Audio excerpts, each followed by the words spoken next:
bonsoir à tous. Le Monde aujourd'hui, ravi de vous retrouver pour cette nouvelle édition de votre journal. On commence tout de suite par les titres. Tous les demandeurs d'asile arrivés illégalement au Royaume-Uni seront expulsés vers le Rwanda. La justice britannique a donné son feu vert ce lundi, une décision que beaucoup trouvent controversée.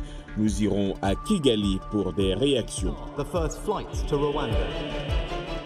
Feu vert également pour Cyril Ramaphosa. Le président sud-africain a été réélu ce lundi à la tête de l'ANC. Il pourrait continuer de diriger le pays si son parti venait à remporter les élections générales de 2024. L'Argentine et Lionel Messi, sacré champion du monde. L'Albi Céleste décroche sa 3e étoile au bout d'une finale qui a brisé les espoirs des Bleus de France.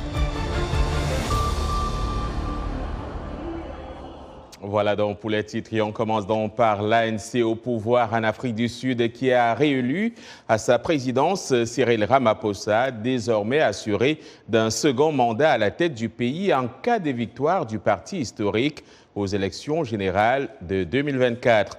Le chef d'État de 70 ans partait favori malgré un scandale et une procédure de destitution déjouée quelques jours seulement avant le vote décisif.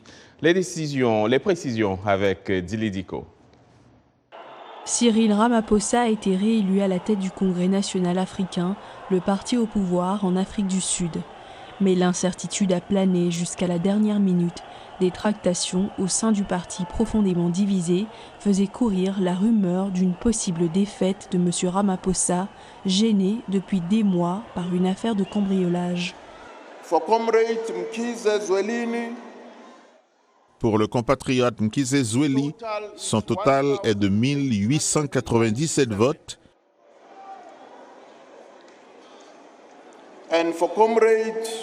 Pour le compatriote Ramaphosa Cyril, son total est de 2476 votes.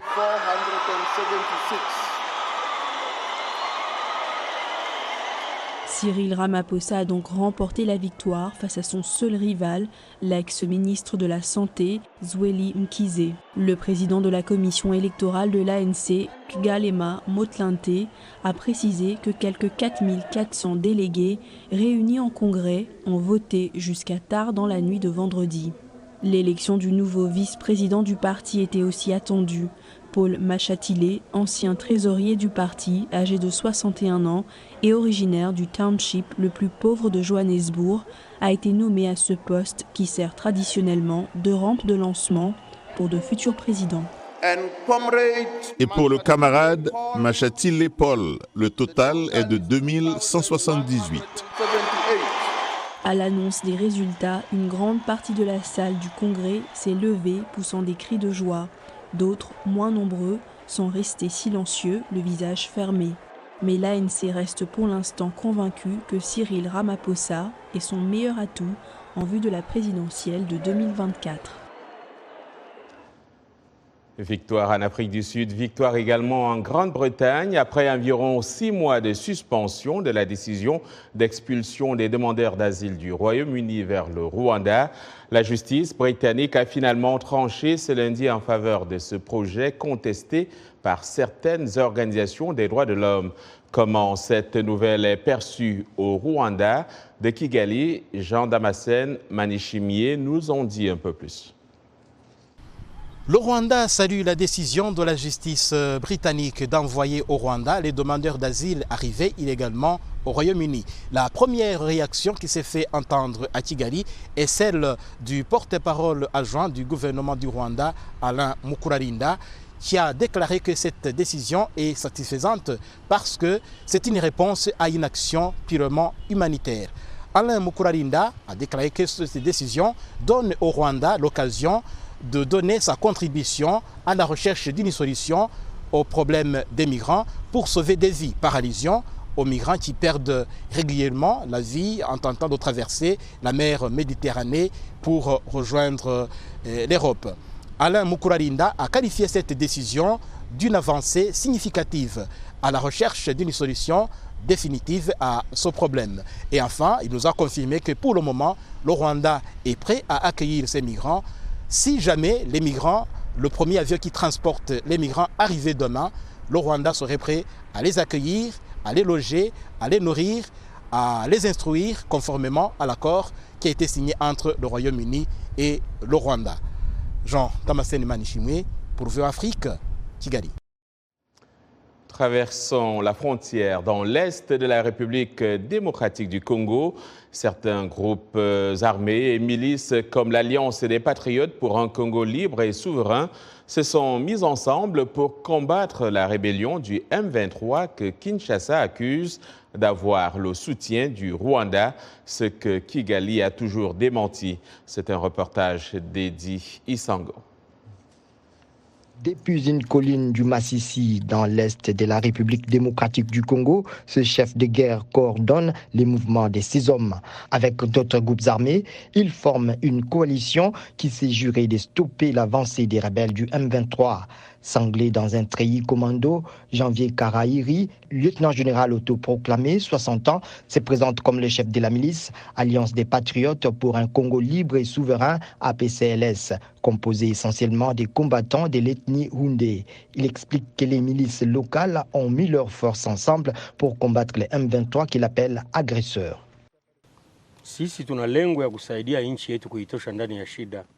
Nous avons l'objectif de sortir notre pays des mains des agresseurs. Quand ils ont planifié la balkanisation, nous n'étions pas contents et si nous sommes allés dans la brousse, c'est à cause de ce problème.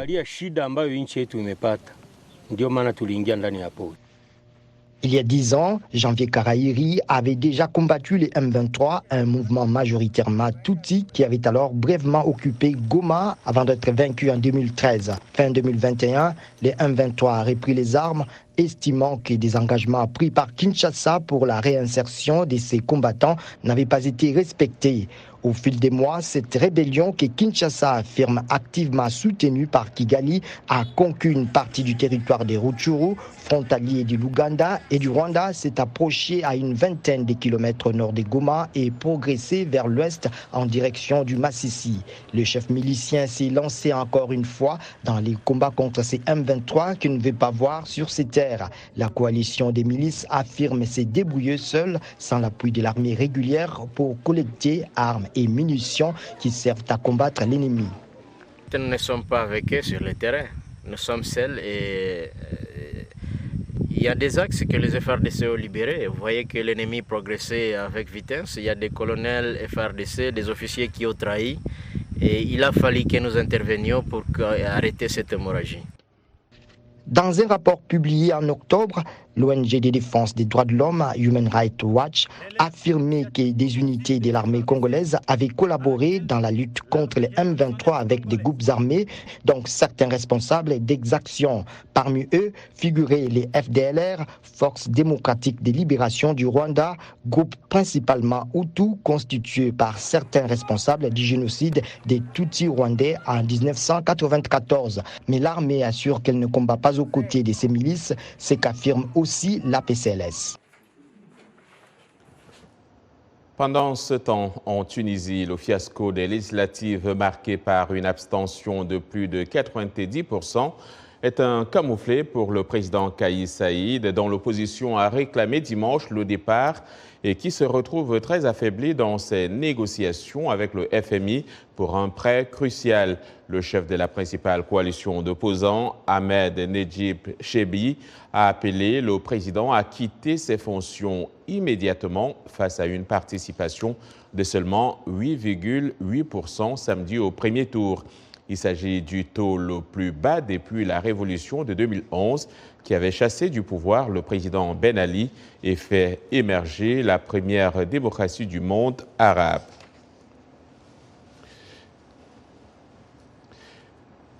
Et nous entamons ce lundi notre série de reportages de fin d'année. Ce premier est consacré à la reine Elisabeth II d'Angleterre. Le monarque est décédé en septembre dernier après 7 décennies sur le trône.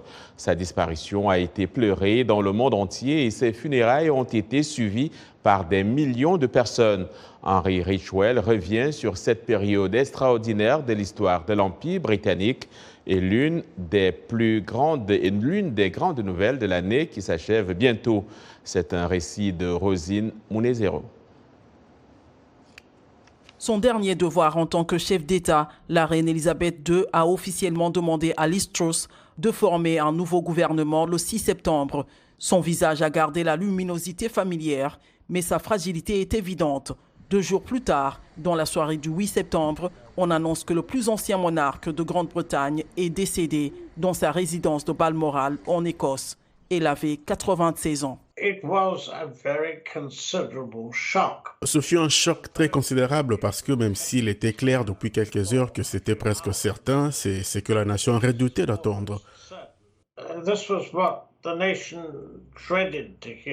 C'est la fin d'une époque extraordinaire. Il avait servi 70 ans sur le trône, nommé 15 premiers ministres et voyagé dans 106 pays en tant que chef d'État britannique.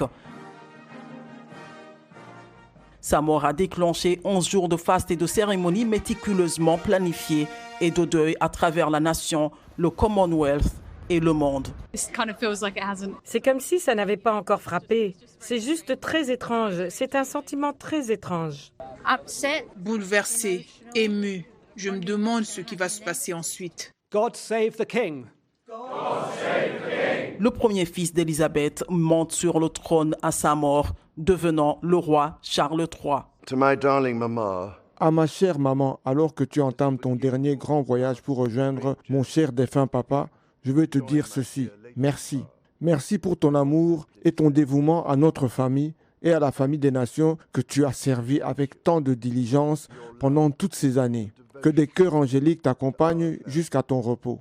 Le corps d'Élisabeth est conduit à travers les Highlands écossais jusqu'à Édimbourg, puis à Londres. Au palais de Buckingham, la famille royale a fait des adieux privés. Son corps a été transporté en calèche jusqu'à Westminster, où le public a pu lui rendre hommage pour pleurer sa matriarche. Les files d'attente pour voir le cercueil s'étendent sur plusieurs kilomètres. Je pense qu'il est important pour nous de marquer cette occasion parce que c'est une partie énorme de l'histoire. 18 monarques, 55 présidents et 25 premiers ministres ont assisté aux funérailles. Je pense que la façon dont les funérailles de la reine ont été menées pendant cette période à Edinburgh, à Londres et à Windsor fera partie de l'iconographie de la Grande-Bretagne et aussi de celle du Commonwealth. Le fait que cela ait été fait avec une telle précision, un tel kaléidoscope de couleurs et que cela ait été si émouvant. Elisabeth a été enterrée dans la chapelle Saint-Georges de Windsor, aux côtés de son époux bien-aimé, le prince Philippe. Le roi Charles a hérité d'un pays politiquement divisé qui a perdu sa figure de proue tant appréciée. Son plus grand défi est de faire en sorte que la monarchie reste pertinente, alors qu'elle est en proie à des troubles familiaux et à un examen approfondi. Son couronnement est prévu pour mai 2023.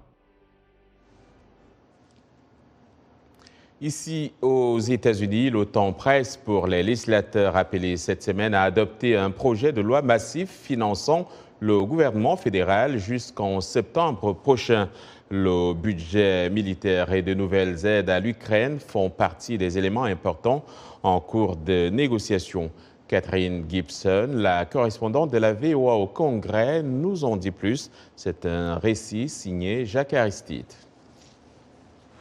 L'administration du président Joe Biden envisage de fournir à l'Ukraine le système anti-aérien Patriot pour contrer l'agression russe.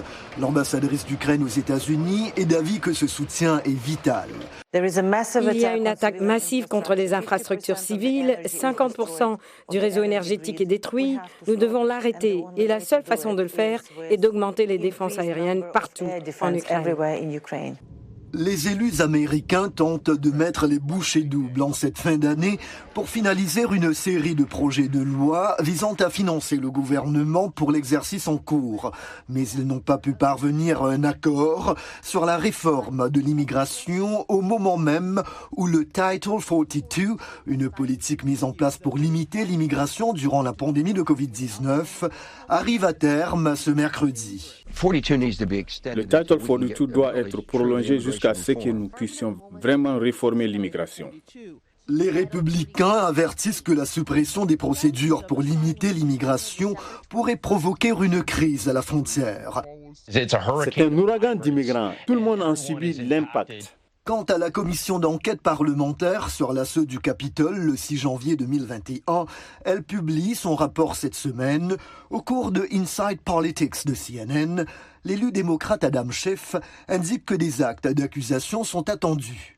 Je pense que les preuves sont là, montrant que Donald Trump a commis des infractions pénales dans le cadre de ses efforts pour faire annuler les élections. Et, en ma qualité d'ancien procureur, je pense qu'il y a suffisamment de preuves pour l'inculper. Il ne reste que 5 jours de travail pour le Congrès américain avant les vacances de fin d'année. En janvier, un nouveau Congrès prêtera serment avec une majorité républicaine à la Chambre des représentants des États-Unis. Toujours ici aux États-Unis, après justement 18 mois d'enquête, la commission d'enquête parlementaire sur l'assaut du Capitole a commencé à livrer ce lundi ses conclusions, y compris une recommandation au ministère de la Justice de poursuites pénales contre Trump et certains de ses proches. Les élus qui composent cette commission, 7 démocrates et 2 républicains, tiennent une audition publique pour présenter les 8 chapitres de leur longue investigation sur le 6 janvier 2021. On se souvient que ce jour-là, des partisans de l'ancien président Donald Trump, affirmant comme lui que la présidentielle de 2020 lui avait été volée par Joe Biden, avaient attaqué le siège du Congrès à Washington, D.C. Des images qui avaient choqué l'Amérique avaient fait le tour du monde. Vous regardez Le Monde aujourd'hui en direct de Washington, D.C. sur VOA Afrique. L'information vous revient dans un instant.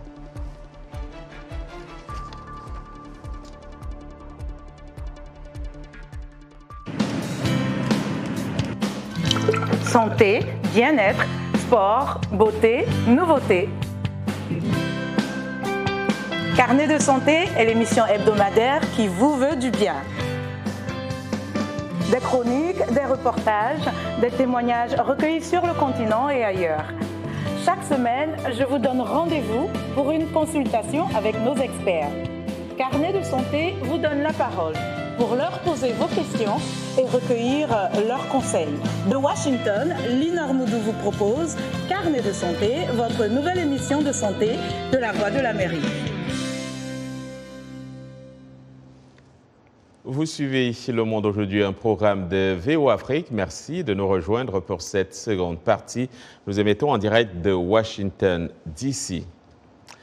Le géant taïwanais des puces TSMC construit une deuxième usine dans l'État de l'Arizona, dans le sud-ouest des États-Unis, soulignant la volonté de l'administration Biden de faire venir dans le pays une plus grande partie de la chaîne d'approvisionnement en semi-conducteurs. Mais y a-t-il assez de travailleurs qualifiés pour répondre à la demande? C'est un reportage de Michelle Quinn en Arizona où la formation des travailleurs et des étudiants s'intensifie. Un récit de Lionel Gaïma.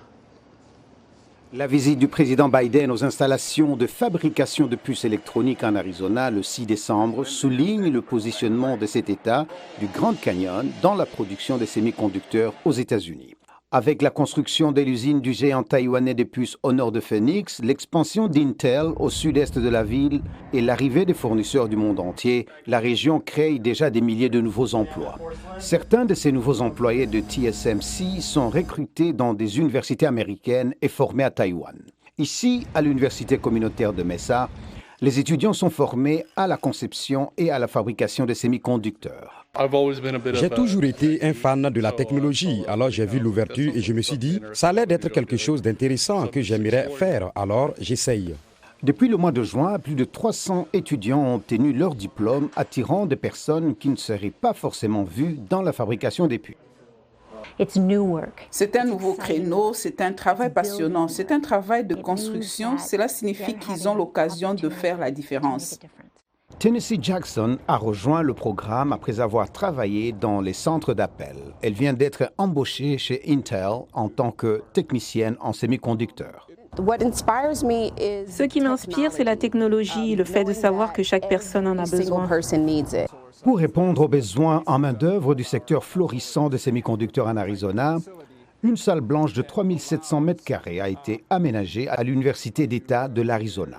Des étudiants, des entreprises et des jeunes pousses y travaillent sur des innovations matérielles. Cela fait partie de l'approche adoptée par l'Arizona pour attirer une partie de 52 milliards de dollars de financement des semi-conducteurs prévue par la nouvelle loi fédérale sur les puces et à la science. La loi sur les puces électroniques et la science est une occasion unique dans une vie. C'est le moment de développer les capacités, l'infrastructure et l'expertise. Nous ramenons cette capacité aux États-Unis. Il faut avoir une main-d'œuvre prête. Avec 30 000 étudiants en ingénierie, l'Université d'État de l'Arizona est le plus grand collège d'ingénierie du pays et un moteur pour répondre à la demande de la prochaine génération. Cela nécessite un changement d'état d'esprit. Comment tirer parti de la technologie? Comment enseigner d'une manière qui ne vous a pas été enseignée? C'est-à-dire que vous avez des stratégies différentes pour atteindre les étudiants. Et comment faites-vous cela? C'est une conversation constante ici. Mark Lee, un doctorant d'origine du Kazakhstan, ne sait pas s'il veut travailler dans les entreprises qui s'installent près de l'Université d'État de l'Arizona où il étudie. Je veux résoudre des problèmes et je veux créer des technologies qui seront commercialisées très rapidement d'ici quelques années seulement. C'est le genre de savoir-faire que le décideur juge nécessaire pour les États-Unis.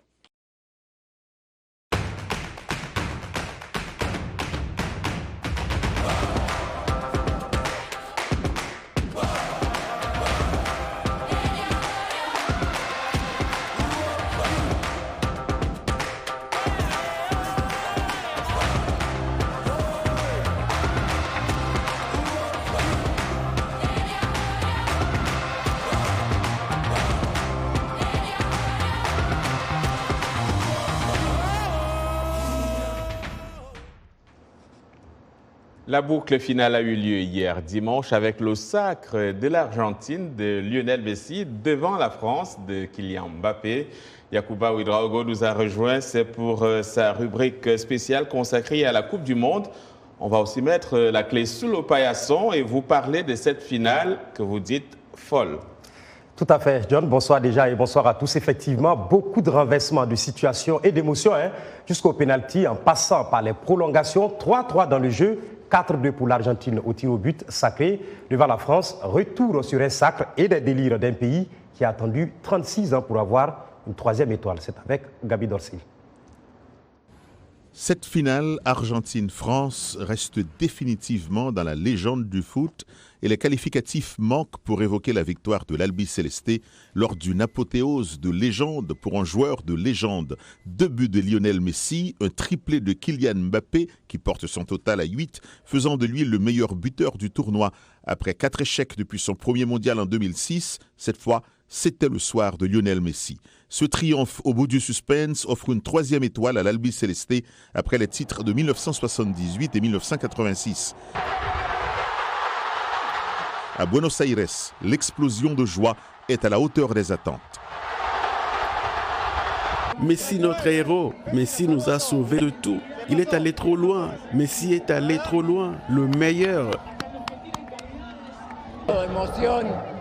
L'émotion, trop de joie. La tristesse pour ceux qui sont partis, mais de la joie pour eux et trop d'émotion. Personne ne peut le comprendre. C'est tellement important. Nous sommes si mal ici. Nous souffrons tellement que nous voulions cette réjouissance. Mais à part ça, c'est un sentiment inexplicable. Le football est presque la chose la plus importante qui soit. Coronados de gloria, couronnés de gloire, comme dans les paroles de l'hymne national argentin, les champions du monde aux 3 étoiles sont attendus cette nuit à Buenos Aires, résolus à prolonger la fête malgré déjà une nuit de liesse. Voilà, magnifique tout cela. Vous le savez, ce mondial a vu l'Afrique s'inscrire dans le dernier carré. Une première grâce notamment à l'épopée du Maroc. Portée par une ferveur populaire impressionnante, les Lions de l'Atlas ont impressionné tout au long du tournoi qu'ils ont bouclé en prenant la 4e place, premier du groupe F, sans aucune défaite, puis victoire successive contre l'Espagne en 8e et le Portugal en quart. La défaite en demi-finale contre la France n'enlève rien au mérite des Marocains, solides défensivement et généreux en attaque. Depuis Doha, notre correspondant Amin Birouk revient sur les clés du succès et les perspectives de cette équipe marocaine. Regardez. Combien d'aficionados du football auraient imaginé au début du mondial que le Maroc finirait dans le dernier carré de la compétition? Combien de spécialistes auraient pu concevoir que les Lions de l'Atlas seraient la sensation de la compétition, non seulement au plan des résultats, mais également eu égard à la qualité du jeu proposé par les représentants du royaume chérifien? La réponse coule de source, très peu, voire personne, y compris les inconditionnels du Maroc. Et pourtant, c'est une vraie success story qui a été conçue chapitre par chapitre par les poulains de Walid Regragui. Ce dernier a bâti un commando et a surtout mis au diapason des valeurs qui sont devenues les recettes du miracle marocain. Tout d'abord, un état d'esprit, un sens du sacrifice et du collectif enseigné dans les écoles de football.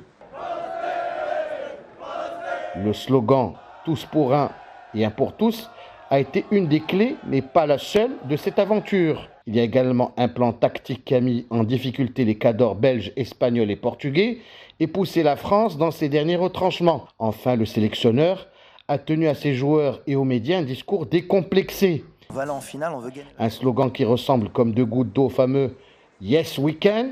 Le Maroc et l'Afrique doivent jouer sans complexe et surtout aspirer à viser la Coupe du Monde. Aujourd'hui, le Maroc a trouvé sa place dans le Gotha du football mondial. Il a placé la barre très haut et comme tout le monde le sait, le plus difficile est de se maintenir à ce niveau. Ce qui suppose se fixer des challenges aussi importants que gagner la prochaine CAN en Côte d'Ivoire et revenir au Mondial 2026 dans la peau de l'équipe à battre. Deux défis que les Lions de l'Atlas devront relever sous peine de rentrer dans les rangs et surtout décevoir leurs fans qui pourraient alors se rendre compte que l'aventure du Qatar 2022 n'aura été qu'un feu de paille. Depuis Doha au Qatar, Amin Birouk pour la VO Afrique. Merci Amine. Success story pour le Maroc donc, mais Yacouba, l'Afrique avait 5 représentants. Comment ou que retenir de leur participation globalement? Tout à fait, John. Il s'agit notamment du Cameroun, votre Cameroun, du Ghana, de la Tunisie, stoppé en phase de poule, le Sénégal qui a atteint le 8e et le Maroc justement héroïque jusqu'en demi. Une note positive, toutes ces équipes sont dirigées par des sélectionneurs africains. Qu'est-ce que cela a apporté? Élément de réponse avec Amin El Amri que nous avons eu via Skype dans notre magazine de la Coupe du Monde. C'était samedi dernier. On écoute. Dans l'ADN de chaque pays, il y a eu une représentation digne de ce nom. Au Cameroun, par exemple, avec cette force mentale qui leur a permis de revenir, par exemple, dans le match contre la Serbie. Au Ghana, avec cette capacité technique, même si finalement elle n'a pas tenu lors du dernier match face à l'Uruguay. L'intelligence tactique des Tunisiens, et aussi la force collective du Sénégal, même si pour moi, le Sénégal a été orphelin, on va dire, entre guillemets, de sa superstar Sadio Mané, parce que sinon, je pense que le Sénégal aurait pu aller beaucoup plus loin que le 8e de finale. Maintenant, c'était un coup dur de perdre Sadio, mais je pense que dans l'ensemble, toutes les équipes africaines, le fait d'avoir des coachs nationaux locaux a permis d'avoir des équipes avec une forte mentalité. Voilà, c'est ici que nous allons refermer cette rubrique. John, 5 semaines de Coupe du Monde, voilà, et puis on va se retrouver les mercredis pour la rubrique hebdomadaire, bien sûr, lors des grands événements sportifs à venir. Merci Yacouba, la prochaine Coupe du Monde, c'est bien ici, chez nous. Donc, Le Monde aujourd'hui, fin de cette émission. Merci de l'avoir suivi. Demain est un autre jour. D'ici là, passez une excellente soirée.